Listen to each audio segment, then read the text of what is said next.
श्री शिवाय नमस्तुभ्यम। हरे कृष्णा, राधे राधे। सभी भक्तों को सादर प्रणाम। आप सभी भक्तों का दिन शुभ एवं मंगलमय हो।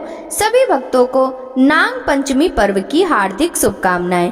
भक्तों, हिंदू धर्म में नाग पंचमी का खास महत्व है और यह पर्व श्रावण मास के शुक्ल पक्ष की पंचमी तिथि को मनाया जाता है।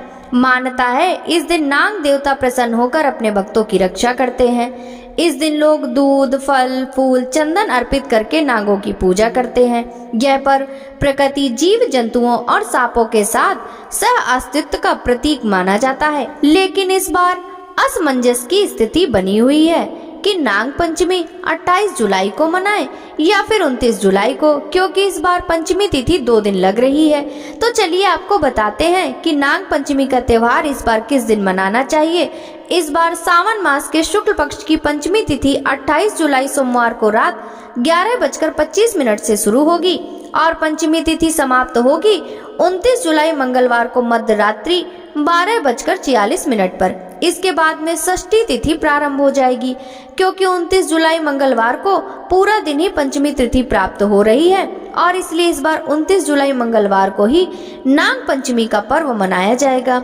और इस बार पंचमी तिथि के दिन शिव और सिद्ध योग बन रहे हैं, जिसमें शिव योग सुबह 3:05 तक रहेगा और बाद में सिद्ध योग प्रारंभ हो जाएगा। और इस बार नाग पंचमी की पूजा का शुभ मुहूर्त सुबह 5:41 से लेकर सुबह 8:23 तक रहेगा। तो पूजन की कुल अवधि लगभग 2 घंटे 43 मिनट की रहेगी, जिस समय आप नाग देवता का पूजन कर सकते हैं। ऐसी मान्यता है कि इस दिन शिव मंदिर में शिवलिंग का जलाभिषेक करने और विधिवत पूजा करने से काल सर्प दोष का प्रभाव भी कम होता है। नाग पंचमी के दिन से प्रतिदिन माथे पर तिलक लगाना शुरू करना चाहिए। ऐसा करने से पितृ दोष से भी बहुत हद तक मुक्ति मिलती है।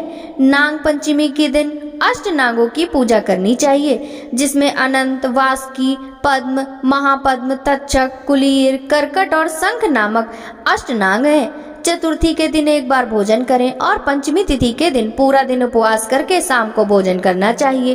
पूजा करने के लिए नाग चित्र या फिर मिट्टी के सांप बनाकर उन्हें चौकी के ऊपर विराजित करके फिर हल्दी, रोली, अक्षत, पुष्प आदि अर्पित करके नाग देवताओं का पूजन करना चाहिए। फिर कच्चा दूध, घी, चीनी मिलाकर लकड़ी के चौकी पर विराजमान सर्प देवताओं को अर्पित किया जाता है और सबसे अंत में सर्प देवताओं की आरती उतारनी चाहिए।